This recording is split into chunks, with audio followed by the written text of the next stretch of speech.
नमस्कार दोस्तों, electromagnet channel में आप लोगों का एक बार फिर से स्वागत है।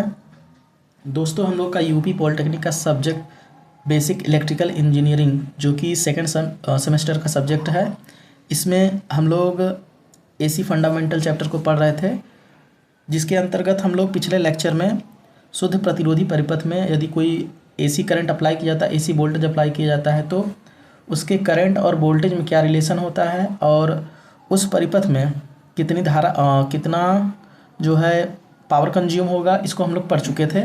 जिसमें हम लोग पावर के लिए फॉर्मूला को हम लोग निकाले थे, जो इस टाइप का फॉर्मूला प्राप्त हुआ था कि P बराबर V R M S into I R M S. यह क्या होता है, प्रतिरोधी परिपथ के लिए पावर का फॉर्मूला था।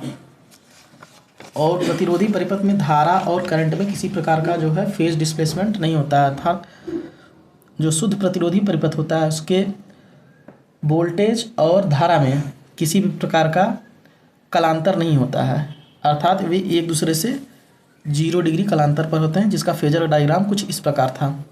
तो आज के लेक्चर सीरीज में हम लोग शुद्ध प्रेरक परिपथ और शुद्ध संधारित्र परिपथ में यदि कोई एसी वोल्टेज अप्लाई किया जाता है तो वोल्टेज और करंट के बीच में क्या फेज डिफरेंस रहेगा, उनका पावर क्या रहेगा, इसके बारे में डिस्कस करेंगे। तो आइए आज का पहला टॉपिक पढ़ते हैं हम लोग। आज का पहला टॉपिक है हमारा शुद्ध प्रेरक परिपथ, जिसमें हम लोग प्रेरक परिपथ में किसी अल्टरनेटिंग वोल्टेज को अप्लाई करके उसमें धारा के व्यवहार को और उसमें कितना पावर लॉस होगा उसको हम लोग समझेंगे।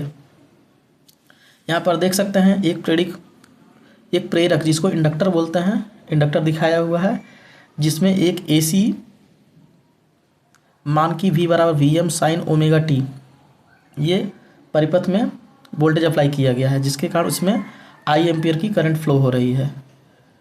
तो इस वोल्टेज के कारण जो करंट इंडक्टर में जाएगी, वोल्टेज और करंट में क्या रिलेशन होगा, इसको यहाँ फेजर डायग्राम द्वारा दिखाया हुआ है। तो इस फेजर डायग्राम से हम लोग समझ सकते हैं कि जो राशि हम लोग फेज डिस्प्लेसमेंट पढ़ चुके हैं पिछले लेक्चर्स में, जो राशि एंटी क्लॉकवाइज दिशा में होगी वो लीड करेगी, जो क्लॉकवाइज दिशा में होगी वो लैग करेगी। तो यहाँ पर देख सकते हैं ये करंट की स्थिति है और ये वोल्टेज की स्थिति है। ये इंडक्टिव सर्किट के लिए होता है। तो ये शुद्ध प्रेरक परिपथ के लिए जो है फेजर डायग्राम यहाँ पर दिखाया हुआ है और ये सर्किट डायग्राम है। तो आइए इसका थ्योरी देख लेते हैं। यदि कोई प्रत्यावर्ती वोल्टता किसी शुद्ध प्रेरक परिपथ के एक्रॉस लगाया जाता है तो प्रेरक परिपथ में धारा लगाए गए वोल्टेज से 90 डिग्री पश्चगामी होती है, अर्थात जो धारा होगी वो लगाए गए वोल्टेज से क्या होगी, 90 डिग्री पीछे होगी, अर्थात लैग करेगी। ये होता है प्योर इंडक्टिव सर्किट में धारा और वोल्टेज में संबंध। तो इसको हम लोग समीकरण के फॉर्म में देखिए कुछ इस प्रकार लिखते हैं। अतः शुद्ध प्रेरक परिपथ में वोल्टेज तथा धारा का समीकरण, तो वोल्टेज का समीकरण हम लोग यदि लिखते हैं V बराबर V M sine omega T, तो इससे जो है 90 डिग्री पीछे यानी माइनस में धारा होगी, तो I बराबर I M sine omega T जो है इसका करंट का समीकरण हो जाएगा।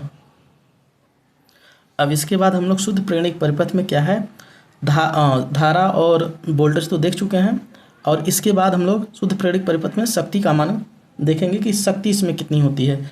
तो पिछले लेक्चर्स में हम लोग पढ़ चुके हैं कि शक्ति किसी भी परिपथ में अल्टरनेटिंग के लिए शक्ति क्या होता है कि वोल्टता का तात्क्षणिक मान गुणे धारा का तात्क्षणिक मान, यही उस परिपथ में जो है धारा होती है। किसी भी परिपथ के लिए, चाहे वो प्योर इंडक्टिव हो, प्योर कैपेसिटिव हो या प्योर रजिस्टिव हो, सबके लिए धारा के लिए यही इक्वेशन यूज होगा और इसी से हम लोग उसमें जो है पावर को निकालेंगे। तो इस तरीके से P बराबर वी आई लिख सकते हैं हम लोग, ये इसका इंस्टेंटेनियस वैल्यू है V और I, जिसे तात्क्षणिक मान भी कहते हैं हिंदी में। अब इसका मान हम लोग यहाँ रखेंगे, P बराबर V का मान रखेंगे तो V M sine omega T हो जाएगा। इंडक्टिव सर्किट के लिए जो है धारा जो है वोल्टेज से लैग करती है 90 डिग्री, तो इसको यहाँ पर लिखेंगे आई M sine omega T minus pi by 2। जो ये पाई बाई 2 माइनस में क्या दिखा रहा है कि यह जो है वोल्टेज से 90 डिग्री पीछे है। इसको थोड़ा सा और सॉल्व करेंगे तो हम लोग क्या मिलेगा यहाँ पर, P बराबर V M sine omega T. इसको सॉल्व करेंगे तो minus I M cos omega T हो जाता है। इसके बाद आई एम और वी एम को एक साथ लेंगे। देखिए यहाँ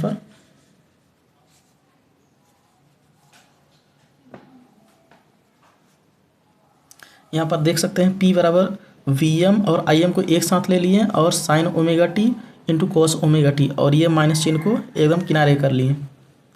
इसके बाद इसमें हम लोग क्या करेंगे, 1/2 कॉमन ले लेंगे तो क्या होगा, यहाँ पर एक लाइन देखिए, एक लाइन को हटा दिया गया। इसको मैं समझा देता हूँ। जब इसमें 1/2 हम लोग कॉमन लेंगे तो कुछ इस तरीके का फॉर्मूला बन जाएगा, माइनस P के बाद P बराबर हो जाएगा V M I M two sine omega T into cos omega T. तो जो इतना टर्म है इसका एक फॉर्मूला होता है साइन 2 थीटा का, साइन 2 थीटा का ये फॉर्मूला होता है। साइन 2 थीटा का क्या फॉर्मूला होता है, साइन 2 थीटा बराबर होता है 2 sine theta into cos theta. तो जब इससे ये तुलना करेंगे तो हमको यहाँ पर साइन 2 ओमेगा टी मिल जाएगा। ये वाला टर्म यहाँ पर रिप्लेस कर दिया गया था, मैं यहाँ आप लोगों को समझा दिया हूँ। ठीक, तो इस तरीके से हमारा पावर आ जाएगा -1/2 V M I M sine 2 omega T. तो यहाँ पर आप देख सकते हैं, यहाँ पर टाइम का एक मान आ रहा है ओमेगा टी के पदों में, अर्थात पावर जो होती है समय पर डिपेंड करती है। तो हमारा जो वाट मीटर होता है वो हमारा जो है औसत पावर को नापता है किसी सर्किट का। तो औसत पावर पूरा एक साइकिल के लिए इसका मान क्या हो जाएगा, 0 हो जाएगा। तो यही बात यहाँ नीचे लिखी हुई है कि एक पूरे चक्र के लिए औसत शक्ति P बराबर -1/2 V M I M, integrate करेंगे 0 to 2 पाई के लिए, क्योंकि पूरा साइकिल जो है 0 to 2 पाई के लिए होता है। इसके बाद यहाँ इस फंक्शन को लिख देंगे sine 2 omega T D T. इसको सॉल्व करेंगे तो इसका मान पूरे साइकिल के लिए 0 आ जाएगा। अब देखिए यहाँ पर मैं एक बार इस इक्वेशन को बता चुका हूँ, इस समीकरण को सॉल्व करके बता चुका हूँ। यही सेम टू सेम समीकरण जो है हमको कैपेसिटेंस के लिए प्राप्त होगा, वहाँ पर मैं इसको दिखाऊंगा नहीं, सीधे मैं पावर को 0 लिख दूंगा। तो आप लोग इसको ध्यान रखिएगा। तो इस तरीके से प्योर इंडक्टिव सर्किट में जो पावर होता है, एवरेज पावर जिसको बोलते हैं, वैसे पावर का समीकरण वैसे पावर का समीकरण हमारा क्या होता है, P बराबर 1/2 V M I M sine 2 omega T होता है। यदि किसी स्पेशल टाइम के लिए पावर पूछा जाए किसी इंडक्टिव सर्किट में तो हम लोग इस फॉर्मूले को लगाकर निकाल सकते हैं, लेकिन अगर औसत पावर पूछ लिया जाए तो औसत पावर क्या होता है, 0 होता है। ठीक, इसके बाद प्रेरित प्रतिघात को हम लोग समझ लेते हैं कि प्रेरित प्रतिघात क्या होता है। देखिए, जैसे हम लोग डीसी परिपथ में पढ़ते थे, डीसी परिपथ में हम लोग क्या पढ़े थे कि वहाँ रेजिस्टेंस होता था, ऐसे ही एसी परिपथ में प्रतिघात, प्रतिरोध और प्रतिबाधा होता है। तो यहाँ पर हम लोग प्रतिघात पढ़ेंगे। जो प्रतिघात 2 टाइप का होता है, पहला प्रेरित प्रतिघात होता है और दूसरा होता है कैपेसिटिव प्रतिघात, जिसको जो है बोलते हैं संधारित्र प्रतिघात। तो यहाँ पर अभी हम लोग पढ़ रहे हैं शुद्ध प्रेरित परिपथ, तो हम लोग पहले प्रेरित प्रतिघात को देख लेते हैं। तो प्रेरित प्रतिघात क्या होता है, यदि किसी प्रेरित परिपथ का प्रेरकत्व L है, ये क्या है, इंडक्टर है हमारा, तो इसमें जो है स्वप्रेरकत्व का गुण होगा जिसका प्रेरकत्व L है, तो प्रेरित प्रतिघात का मान ओमेगा L होगा। ओमेगा क्या है, एंगुलर वेलोसिटी है, जिसको हम लोग ओमेगा से लिखते हैं। ठीक, इसे एक्सल से लिखते हैं। एक्सल क्या है, प्रेरित प्रतिघात। यह प्रेरित परिपथों में प्रतिरोध का मान का काम करता है। जैसे डीसी परिपथ में प्रतिरोध काम करता था, वैसे ही प्रेरित परिपथ में हमारा ये प्रतिघात काम करता है। यहाँ पर यह लिखा हुआ है कि यह प्रेरित परिपथों में प्रतिरोध का काम करता है, इसका मात्रक ओम होता है। जैसे प्रतिरोध का मात्रक ओम होता था, सेम टू सेम वैसे ही प्रतिघात का मात्रक भी ओम ही होता है, प्रेरित प्रतिघात हो चाहे संधारित्र प्रतिघात हो। तो यहाँ पर देखिए एक्सल बराबर ओमेगा L होता है, ये हमने यहाँ पर देखा है। तो एक्सल को ओमेगा एल, जब यहाँ ओमेगा का मान रखेंगे, ओमेगा बराबर क्या होता है 2πf होता है, तो इसका ओमेगा का मान जब यहाँ रखेंगे तो एक्सएल बराबर 2πfl भी प्राप्त होगा। यहाँ इसका मात्रक नहीं लिखा हुआ, ये ओम मात्रक में लिखा जाता है। इसके बाद हमारा अगला टॉपिक है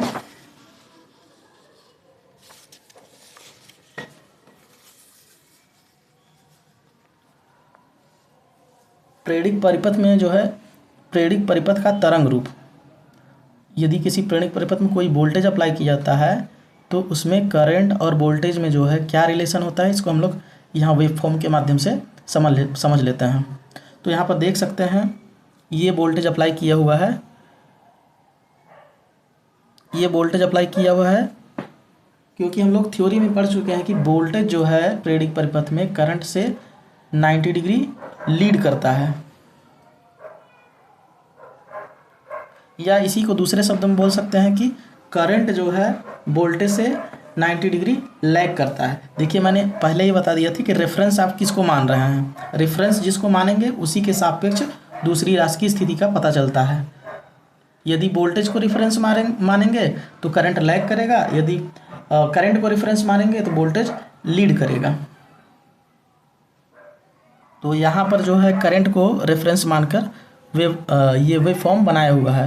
तो यहाँ पर करंट को रेफरेंस मानेंगे तो यहाँ वोल्टेज क्या है, लीड कर रहा है, वोल्टेज लीड कर रहा है, अर्थात ये जब जीरो है तब ये 90 पर है। यहाँ पर आप देख सकते हैं जब ये जीरो है करंट, ये करंट का वेव फॉर्म है और ये वोल्टेज का है। तो जब करंट जीरो था तो वो 90 पहुँच चुका था, तो इसलिए V बराबर Vm sine omega T plus π/2 इस इक्वेशन से इसको दिखाएंगे, और करंट को I बराबर Im साइन ओमेगा टी से दिखाएंगे। तो ये रहा शुद्ध प्रेरित परिपथ का तरंग रूप। इसमें हम लोग IL को कैसे निकाल सकते हैं, IL बराबर होगा VL अपान में ओमेगा L। जैसे वहाँ पर होता था शुद्ध प्रतिरोधी परिपथ में क्या होता था, I बराबर होता था V/R होता था वहाँ पर। तो यहाँ पर अभी हम लोग सीखे कि जो प्रेरित प्रतिघात प्रतिरोध के समान ही कार्य करता है एसी परिपथ में। तो यही चीज़ यहाँ पर लिखा हुआ है कि जैसे यहाँ पर एसी परिपथ में IL बराबर VL/ओमेगा L होता है, तो यहाँ पर ये डीसी परिपथ में I बराबर V/R होता है।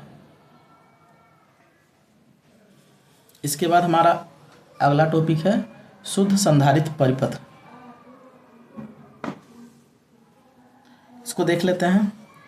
संधारित्र क्या होता है ये आप लोग पहले देख चुके हैं। आई होप तीसरा चैप्टर हमारा संधारित्र था, जिसमें हम लोग संधारित्र के बारे में डिटेल में पढ़े थे, संधारित्र के व्यवहार के बारे में पढ़े थे, तो इसको समझने में थोड़ा आसानी होगा। आइए देखते हैं। वह परिपथ जिसमें प्रतिरोध एवं प्रेरकत्व का मान शून्य हो और केवल संधारित्र हो, ऐसे परिपथ को शुद्ध संधारित्र परिपथ कहते हैं। अर्थात केवल उसमें संधारित्र हो और किसी प्रकार का कोई एलिमेंट ना हो तो उसे शुद्ध संधारित्र परिपथ बोलते हैं। तो शुद्ध संधारित्र परिपथ का ये रहा सर्किट डायग्राम और ये रहा फेजर डायग्राम। तो इसमें क्या होता है, शुद्ध संधारित्र परिपथ में वोल्टेज, यदि कोई अल्टरनेटिंग वोल्टेज लगाते हैं तो वोल्टेज एवं धारा जो है में क्या संबंध होगा, इस फेजर डायग्राम से हम लोग समझ सकते हैं। यहाँ पर देख सकते हैं ये VC है जो कैपेसिटर के एक्रॉस लगाया गया है, ये VC, और यहाँ पर देख सकते हैं कि ये धारा जो है 90 डिग्री एंटी क्लॉकवाइज है। यहाँ पर देख सकते हैं IC VC से 90 डिग्री एंटी क्लॉकवाइज है। इससे ये स्पष्ट होता है कि जो है हमारा शुद्ध कैपेसिटिव परिपथ में धारा जो है वोल्टेज से 90 डिग्री लीड करती है जब हम लोग VC को रेफरेंस लेंगे तो, ठीक। या इसी बात को हम लोग दूसरे तरीके से भी बोल सकते हैं। जब हम लोग IC को रेफरेंस में लेंगे तो ऐसे बोल सकते हैं कि शुद्ध संधारित्र परिपथ में जो है वोल्टेज धारा से 90 डिग्री लैग करता है। कुल मिला के बात यह है कि आप किसको रेफरेंस मान रहे हैं। इसको रेफरेंस मानेंगे तो ये वोल्टेज लैग करेगा, इसको रेफरेंस मानेंगे तो धारा लीड करेगी। कुल मिला के आपके रेफरेंस मानने पर निर्भर करता है कि क्या लीड करेगी क्या लैग करेगी।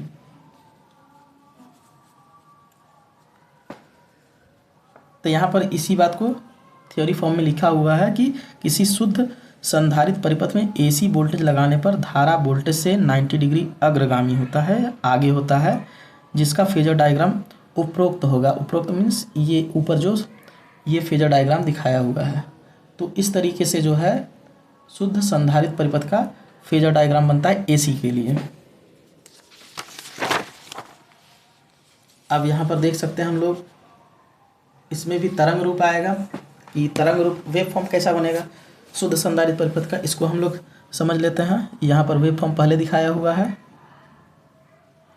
पहले इसलिए इसमें मैं दिखा दिया हूँ क्योंकि अभी अभी हम लोग वेव फॉर्म पढ़े हैं शुद्ध प्रेरित परिपथ के लिए, तो इसको समझने में थोड़ा आसानी हो जाएगा। अब यहाँ पर धारा लीड करती है, तो धारा के लिए हम लोग ये वाला यहाँ पर जो है देखिए वोल्टेज जब 0 था तो धारा 90 है। तो यहाँ पर इस वेव फॉर्म से क्या पता चलता है कि हमारा जो है शुद्ध संधारित्र परिपथ में एसी के केस में धारा जो है वोल्टेज से 90 डिग्री लीड करती है। तो आई, ये जो है आई का समीकरण होगा आई बराबर I M sine omega T plus π/2। ये π/2 प्लस में है, इससे पता चलता है कि हमारा धारा जो है वोल्टेज से लीड कर रहा है। इसके बाद आगे देखते हैं हम लोग, यदि शुद्ध संधारित्र परिपथ में वोल्टता का समीकरण V बराबर Vm साइन ओमेगा टी है तो धारा का समीकरण I बराबर Im sine omega T plus π/2 होगा। तो इस वेव फॉर्म से ये समीकरण प्राप्त हो जाता है। अब हम लोग शुद्ध संधारित्र परिपथ में जो है शक्ति को निकालेंगे कि शक्ति क्या होता है शुद्ध संधारित्र परिपथ में। तो आइए इसको देखते हैं। क्योंकि किसी प्रत्यावर्ती परिपथ में शक्ति होता है धारा का तात्क्षणिक मान गुणे वोल्टता का तात्क्षणिक मान, तो धारा और वोल्टता का तात्क्षणिक मान यहाँ हम लोग रखेंगे। तो हमको देखिए कुछ इस प्रकार का इक्वेशन प्राप्त हो जाएगा, P बराबर Im sine omega T plus π/2। ये क्या है, कैपेसिटर के लिए है क्योंकि यहाँ पर कैपेसिटर में जो है धारा लीड करती है, into Vm sine omega T. अब इसको भी जैसे हम लोग इंडक्टर के लिए सॉल्व किए थे इसको भी सॉल्व करेंगे, तो हमारा P बराबर Vm Im sine omega T into cos omega T आएगा। फिर से यहाँ पर 1/2 कॉमन लेंगे, देखिए 1/2 से डिवाइड करेंगे या कॉमन लेंगे तो हमारा Vm Im into 2 sine omega T into cos omega T आ जाएगा। देखिए ये यही समीकरण है, यदि हम इसको काट देंगे तो यही हमारा प्राप्त हो जाएगा। देखिए 2 से 2 कटेगा तो ऊपर वाला ही प्राप्त होगा। तो 2 का यहाँ गुणा करके 1/2 यहाँ डिवाइड कर देंगे तो कोई फ़र्क नहीं पड़ता है। इसको हम लोग केवल एक प्रोसेस से गुजारते हैं जिससे हमको सरल से सरल समीकरण हमको मिल जाए, तो हमको फॉर्मूला याद करने में आसानी हो, इसलिए इस प्रक्रिया को करते हैं। यहाँ देख सकते हैं इस प्रक्रिया को करने के बाद हमको यहाँ साइन 2 ओमेगा टी का एक फॉर्मूला प्राप्त हो जाएगा। तो इसको हम लोग P बराबर 1/2 Vm Im sine 2 omega T भी लिख सकते हैं। तो ये भी देखिए यहाँ पर भी एक टाइम का टर्म आ रहा है टी ओमेगा टी। इसका मतलब ये है कि जो शुद्ध संधारित्र परिपथ में भी एवरेज मान, जो इसका एवरेज मान होता है वो 0 होगा, क्योंकि ये भी टाइम पर डिपेंड कर रहा है। यदि किसी पर्टिकुलर टाइम पे पूछा जाए, मान लीजिए यहाँ दूसरे सेकंड, तीसरे सेकंड या 5 सेकंड, तब जो है हम इस फॉर्मूले का उपयोग करके शक्ति को निकाल सकते हैं कि उस समय कैपेसिटिव सर्किट में जो है पावर क्या रही होगी। लेकिन जब एक पूरी साइकिल का बात होगा, जब पूरे साइकिल का बात होगा तो वहाँ पर जो है हम लोग इस पावर को 0 मानेंगे, क्योंकि हमारा जो वाट मीटर होता है वो शक्ति का औसत मान जो है नापता है।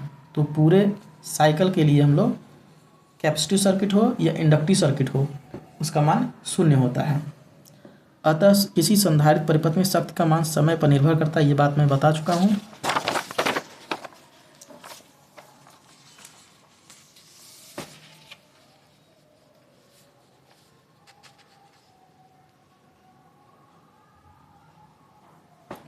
यहाँ शुद्ध संधारित्र परिपथ के बारे में कुछ बातें लिखी हुई हैं, इसको आप लोग ध्यान रखिएगा। शुद्ध संधारित्र परिपथ में शक्ति का औसत मान पूरे चक्र के लिए, पूरे साइकिल के लिए 0 होता है, जैसे इंडक्टिव सर्किट में होता था। अतः हम कह सकते हैं कि किसी शुद्ध संधारित्र परिपथ में और शुद्ध प्रेरक परिपथ में एसी वोल्टेज लगाने पर उसमें किसी प्रकार की शक्ति क्षय नहीं होती है, क्योंकि इनका औसत मान, पावर का औसत मान इन परिपथों में जो है प्रेरक परिपथ हो या कैपेसिटिव परिपथ हो, इनमें क्या होता है 0 होता है, इसीलिए इसमें किसी प्रकार का पावर लॉस नहीं होता है।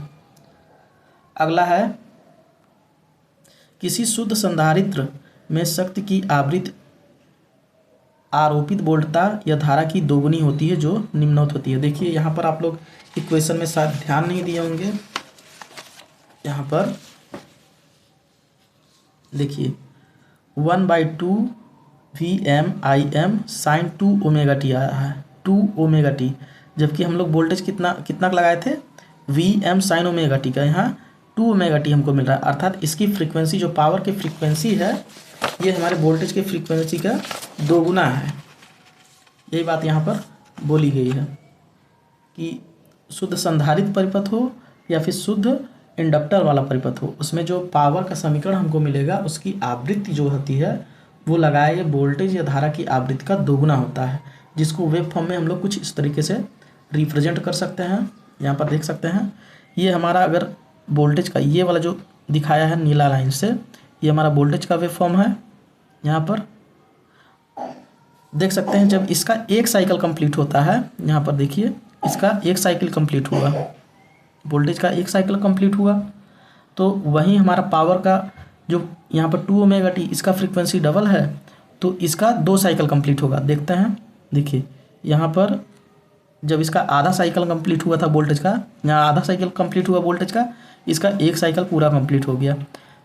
जब वोल्टेज का और आधा साइकिल जाएगा तो इसमें पावर का एक और साइकिल कंप्लीट हो जाएगा। अर्थात जब वोल्टेज का एक साइकिल कंप्लीट होता है तो पावर का 2 साइकिल कंप्लीट होता है। इस प्रकार हम बोल सकते हैं कि शुद्ध प्रेरक परिपथ और शुद्ध कैपेसिटिव परिपथ में जो पावर का फ्रीक्वेंसी होता है वो आरोपित वोल्टता और धारा की फ्रीक्वेंसी के दुगुने के बराबर होता है।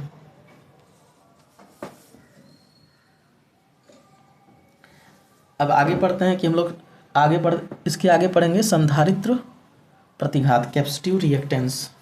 जिस प्रकार हम लोग अभी पीछे पढ़े हैं इंडक्टिव रिएक्टेंस, इसी प्रकार होता है संधारित्र या कैपेसिटिव रिएक्टेंस। यदि किसी संधारित्र की धारिता C है तो प्रत्यावर्ती परिपथ में संधारित्र का प्रतिघात 1/ωc होता है। यहाँ संधारित्र के लिए 1/ωc होता है, जबकि इंडक्टर के लिए क्या था, ωL था, जो कि AC परिपथ में प्रतिरोध का कार्य करता है। जैसे वहाँ पर इंडक्टिव रिएक्टेंस प्रतिरोध का काम करता था, ऐसे ही यहाँ पर कैपेसिटिव रिएक्टेंस भी प्रतिरोध के समान ही कार्य करेगा। अतः इसका भी क्या होगा, मात्रक ओम ही होगा। देखिए XC को लिखते हैं, XC इसे XC से लिखते हैं, वहाँ XL से लिख रहे थे इंडक्टर के लिए, और कैपेसिटर के लिए क्या लिखेंगे, XC से। तो XC बराबर हम लोग लिख सकते हैं 1/ωc। अब यहाँ ओमेगा का फिर से मान रखेंगे तो XC का मान हमको 1/2πfc मिलेगा। संधारित्र प्रतिघात का मात्रक भी क्या होता है, ओम ही होता है, क्योंकि यह प्रतिरोध का काम करता है संधारित्र परिपथ में, इसीलिए इसका मात्रक ओम होगा। तो आज के लिए फ़िलहाल इतना ही। यदि वीडियो लेक्चर अच्छा लगा हो तो अपने दोस्तों में शेयर करें, चैनल को सब्सक्राइब करें और लाइक करें। और किसी प्रकार की कोई क्वेरी हो तो आप कमेंट बॉक्स में लिख सकते हैं। धन्यवाद।